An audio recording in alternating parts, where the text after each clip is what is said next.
संदर्भात परवा 25 तारखेच्या बैठकीमध्ये जिल्हाधिकाऱ्यांच्या वतीनं जी ठोस कृती करायला पाहिजे होती ती झालेली नाही। याचा अर्थ त्यांच्यावर काहीतरी राजकीय दबाव असल्यामुळं किंवा इचलकरंजी सारखं शहर मोठं त्यांच्या पाठीमागे असावं असं वाटतंय आणि त्यामुळे शिरोळ तालुक्यातल्या पंचगंगाकाठच्या नागरिकांच्यावर प्रशासनाच्या वतीनं सुद्धा आता अन्याय केला जातोय।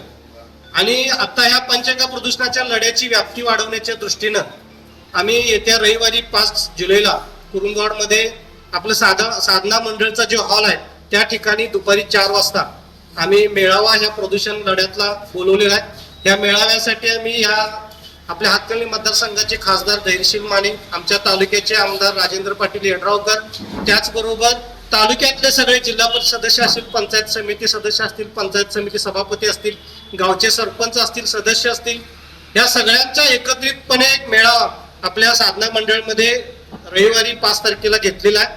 ह्या मेळाव्यामध्ये पुढच्या आंदोलनाची दिशा जे व्यापक स्तरावर असेल आणि मोठ्या प्रमाणामध्ये करता येईल अशा पद्धतीचं नियोजनाची ही तयारी सगळी आम्ही आता केलेली आहे।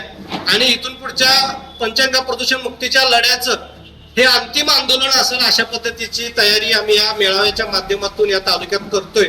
आणि माझी या निमित्तानं इचलकरंजीच्या आमदार आव्हाड यांना माझी एक विनंती आहे, तुम्ही आज 4.5 लाख लोकसंख्या असलेल्या इचलकरंजी शहराची काळजी करून तुम्ही आमचं पिण्याचं पाणी अडवू नका म्हणता आणि आमच्या या पंचगंगा काठावर असणाऱ्या 2-2.5 लाख लोकांना मात्र तुम्ही घाण पाणी पाजून इथल्या लोकांचं आरोग्य तुम्ही अडचणीत आणत आहे। तुम्हाला जर खरोखरच या इचलकरंजीतल्या जनतेची जर पिण्याच्या पाण्याची काळजी असेल तर तुम्हाला इचलकरंजी मधले जे मूठभर प्रोसेसधारक आहेत ह्या लोकांच्यावर चाप आणावं लागेल, त्यांना तात्काळ बंद करावं लागेल आणि ते जर प्रदूषण करत असतील तर शासनाला त्यांचा अहवाल पाठवून त्यांच्यावर कारवाई करायची भूमिका घ्यावी लागेल। तर तुम्हाला इचलकरंजीच्या लोकांचं पाण्याचं जे तुम्हाला मांडणं आहे ते कुठंतरी आम्ही मान्य करेल, पण जर तुम्ही प्रोसेसवाल्यांना पाठीमागच्या बाजूने जर पाठिंबा देऊन आम्हाला मारण्याचं जर षडयंत्र रचत असाल तर तुम्हाला 4.5 लाख लोकांना सुद्धा पाणी द्यायचं नाही अशी आमची भूमिका असेल।